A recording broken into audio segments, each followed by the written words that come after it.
11 बजे के बीच में उपस्थित हूँ आप सबके सामने। आज इनकी कुंडली लेकर के आया हूँ। इनका नाम है नौ रोहिला। ये हैं गोहाना हरियाणा से और डेट ऑफ बर्थ है इनका 11 मई 1991 सुबह 4:15। सवाल, सरकारी नौकरी में केंद्र सरकार की नौकरी लगेगी या राज्य सरकार की? राज्य है चंद्रमा, वो केंद्र में बैठा है, और सूर्य है केंद्र मतलब भारत। तो अब जरा गौर करिए, तो इनकी कुंडली में यही सवाल का उत्तर दे दूं तो जन्म कुंडली में सूर्य उच्च के तो हैं, शिक्षक बनने का योग आपकी कुंडली में, आपने ये सवाल पूछा है, उसका योग है, क्योंकि सूर्य उच्च के बुध के साथ द्वितीय भाव में बैठे हैं, ये प्रभाव ऐसा विकसित करते हैं। तो ये एक स्थिति है। पर जरा गौर करिए, तो यहाँ पे सूर्य और चंद्रमा में बलवान ज्यादा चंद्रमा हो रहे हैं, षडबल में भी और ऐसे भी बलवान है, क्योंकि उच्च के गुरु की दृष्टि है जो कि स्वयं लग्नेश है, और शनि स्वग्रही होकर के चंद्रमा को देख रहे हैं, और चंद्रमा जो है वो गुरु की राशि में है जिसका अधिपति उसे स्वयं देख रहा है। राहु थोड़े कमजोर जरूर, सूर्य थोड़े कमजोर जरूर होंगे क्योंकि राहु का प्रभाव उस पर है, पर चंद्रमा को एक शुभग्रह और दूसरा स्वग्रही चंद्र शनि देख रहा है, तो खराब नहीं है। दूसरी बात है कि उससे केंद्र में शुक्र बैठे हैं, जो कौन है, जन्म कुंडली के अष्टमें। सब सवाल ये था व्यक्ति का कि अब एक बात और बताता हूं, दरअसल अभी नौकरी में मशक्कत क्यों करनी पड़ी, या मानसिक स्टेबिलिटी या मानसिक शांति क्यों नहीं मिल रही है, क्योंकि यहां मंगल के साथ शुक्र और राहु केतु का प्रभाव, इस वजह से। नौकरी तो बहुत अच्छी है, यहाँ पे केंद्र आपकी नौकरी अगर ना भी लगे फिर भी आपका काम कभी भी प्रभावित नहीं होगा, आप हमेशा कुछ बेहतर ही करोगे। राहु यहाँ बैठे हैं, उच्च का सूर्य धन भाव में बुध के साथ बुद्धादित्य योग लगा रहे हैं। और उसके बाद कमजोरी कहां से आ रही है, क्योंकि अभी आप जिस दशा में गुजर रहे हैं वो अष्टमेश की दशा है, और इस कुंडली के लिए वो बहुत अच्छे नहीं होते हैं। अष्टमेश होकर के जाकर के चतुर्थ में बैठ करके आपके मानसिक सुख, घर परिवार के साथ चल अचल संपत्ति को बनाने में दिक्कत करते हैं। यहाँ का अधिपति बुध जो है वो जन्म कुंडली में द्वितीय में बैठा है। माता के साथ संबंध अच्छे रहें, माता का सुख मिलता रहे, माता से लाभ हमेशा मिलता रहे, माता का आशीर्वाद हमेशा मिलेगा। ऐसा क्यों? क्योंकि जन्म कुंडली में भाग्य भाव के अधिपति जन्म कुंडली के माता के घर में आ रहे हैं। ये योग कारक ही स्थिति बनती है और सबसे ज्यादा अच्छी स्थिति बन रही है। तो मतलब व्यक्ति को भाग्य का लाभ है, मंगल का प्रभाव दशम पे, मंगल का प्रभाव सप्तम पे, मंगल का प्रभाव शनि पे। तो शनि और मंगल का संबंध व्यक्ति को कई बार टेक्निकल क्षेत्रों में या फिर कई बार भाषी के क्षेत्र में अपना प्रभाव विकसित करने को दिखाते हैं। तो यहाँ पे चंद्रमा गुरु से बल प्राप्त कर रहे हैं, उस पर राहु का कोई प्रभाव नहीं है, और दरअसल जन्म कुंडली में यहाँ शुक्र बैठे हैं जो कि जन्म कुंडली को थोड़ा कमजोरी भी दे रहे हैं, मेहनत ज्यादा करवा रहे हैं। उसके बाद मंगल यहाँ बैठे जो कि जन्म कुंडली के भाग्यशाली, तो ये एक अच्छी बात है। दशम भाव के अधिपति जन्म कुंडली में गुरु जाकर के जन्म कुंडली में उच्च के हो रहे हैं। ये व्यक्ति के कैरियर को बहुत अच्छी ऊंचाई और बहुत ही मजबूती से व्यक्ति के जीवन को बेहतर कर रहा है, क्योंकि चंद्रमा और गुरु का संबंध नवम पंचम का है, एक दूसरे से नवम पांचवें बैठे हैं, ये अच्छी बात होती है। आपको राज्य सरकार की नौकरी पर ज्यादा फोकस करने की आवश्यकता है, क्योंकि सूर्य और चंद्रमा में चंद्रमा ज्यादा अच्छे दिख रहे हैं। नवमांश कुंडली में भी अगर बात करते हैं तो यहाँ पे चंद्रमा जो है वो अष्टम भाव में गुरु के साथ जा रहे हैं, जो कौन है, लग्नेश, लग्न का अधिपति अष्टम में बैठा। यहाँ का अधिपति शुक्र कौन, तो परिवर्तन। इस वजह से भी अब यहाँ पे सूर्य को देखिए तो आपकी कुंडली में सूर्य कहाँ है, वृश्चिक राशि में बैठ रहे हैं, जो कौन होते हैं, ऋण के अधिपति होकर के। यहाँ पे उसको भाव अच्छा नहीं मिला है, यहाँ पे भी जन्म कुंडली में भाव अच्छा नहीं मिला है, ये व्यक्ति को ऋण में भी ले जाने वाले हो सकते हैं।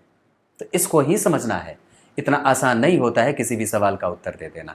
तो इस वजह से अगर मैं कहूंगा तो व्यक्ति को केंद्र से ज्यादा राज्य सरकार की नौकरी पे भरोसा करना चाहिए। थोड़ी बहुत मशक्कत करके ही आपको भौतिकीय सुख संसाधन का प्रभाव दिखेगा, लेकिन वहां पे मंगल का प्रभाव है और जन्म कुंडली में छठे भाव के अधिपति द्वितीय भाव में बैठे हैं, तो व्यक्ति को कई बार धन के कारण मशक्कत या मेहनत भी करने की स्थिति बनती है, वो देर से आता हुआ देखा जाता है। व्यक्ति धन को सही जगह पे खर्च करने का प्रभाव भी विकसित करता है।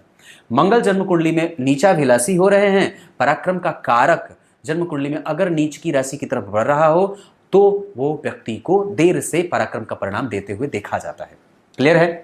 शनि का प्रभाव चंद्रमा पे है, इस वजह से जल्दी जल्दी में भी कई बार होती हैं चीजें, पर मानसिक जो स्थिति है वो थोड़ी कमजोर जरूर हो रही है, क्योंकि मंगल और शुक्र एक साथ बैठ रहे हैं। भाग्य के अधिपति और अष्टम के अधिपति, अरे भाई भाग्य के अधिपति का संबंध किसी भी अच्छे भाव के अधिपति के साथ नहीं हुआ है, वो अष्टम और तृतीय भाव का अधिपति है, तो कमजोरी तो होगी ना।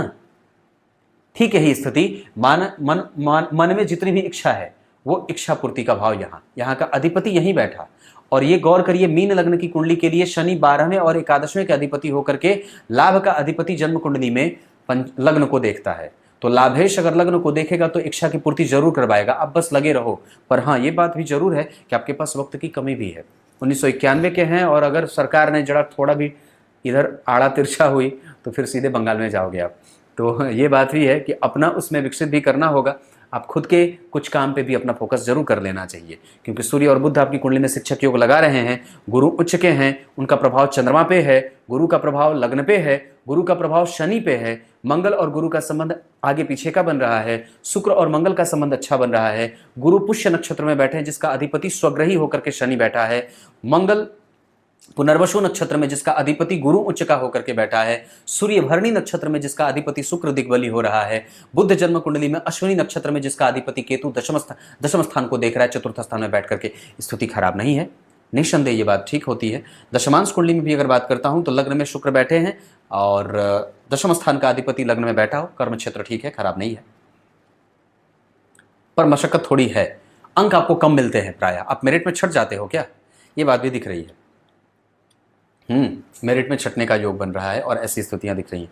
पर एक बात है कि त्रिकोण भरे हैं क्रमशः दशमांश कुंडली के, लग्न में शुक्र, पंचम में सूर्य, नवम में बुध और मंगल पीछे जा रहे हैं नीचे अष्टम में। इस वजह से वो पराक्रम मंगल का, हनुमान जी की पूजा करिए, बजरंगबली की पूजा करिए, काम बढ़ेगा और उन्हीं की आराधना भी करनी चाहिए। उसके बाद जन्म कुंडली में देवी दुर्गा के प्रत्येक दिन दर्शन का प्रभाव भी विकसित करेगा आपको, तो उसको भी कर लेना चाहिए। और सूर्य को अर्घ तो आपको देना ही होगा। ऐसे इस कुंडली के हिसाब से अगर मैं समझता हूं तो अभी शुक्र की दशा चल रही है जो कि बहुत अच्छी नहीं है, क्योंकि उत्तराषाढ़ा के राहु बैठे हैं जो कि जन्म कुंडली में प्रभाव तो उनके पास है भी, लेकिन वो आत्मविश्वास को कमजोर कर रहे हैं और व्यक्ति जब जब परीक्षा के निकट आता है तब तब भूलने की समस्या से ग्रसित हो जाता है या दिमाग को अनस्टेब्लिश होते हुए देखा जाता है। कई बार चीज़ें टाइम पे भूल जाती हैं।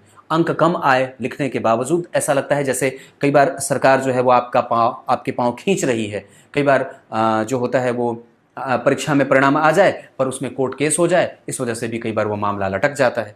ऐसी भी स्थितियाँ जन्म कुंडली में दिखने को आ रही हैं, पर वो कोई बात नहीं है। आप इसको विकसित करो, पर अपने हिसाब से कुछ और भी अगर आप करना चाहते हो तो जरूर कर लेना चाहिए, क्योंकि अगर मैं जो देख रहा हूँ तो चंद्रमा और लग्न और चंद्रमा से जो स्थिति देख रहा हूँ उसके आधार पर पढ़ाने का काम ही आपकी कुंडली में ही बन रही है चीज़ें, और वो बड़ा अच्छा भी है। आप पढ़ाने का काम कर सकते हो, फलों का कारोबार कर सकते हो और कंस्ट्रक्शन आदि के क्षेत्र में भी काम कर सकते हो, शिक्षक बन सकते हो। आपकी कुंडली में शिक्षक बनने के योग हैं। सूर्य बुध, गुरु चंद्रमा, गुरु पुष्य नक्षत्र का होना, गुरु चंद्रमा को देखना, मंगल चंद्रमा का संबंध चौथे दसवें का होना, ये सारी चीज़ें, शनि का गुरु को देखना, ये सारी चीज़ें कई बार व्यक्ति को सरकारी क्षेत्रों में लाभ देती हैं। आपको प्रयास करने की आवश्यकता है, पर अपने काम को भी विकसित करने का प्रभाव विकसित कर लेना चाहिए। मिल गया उत्तर, हो गई संतुष्टि। सूर्य को अर्घ, गणेश जी के मंत्रों का जप, बजरंगबली की पूजा और देवी दुर्गा का दर्शन।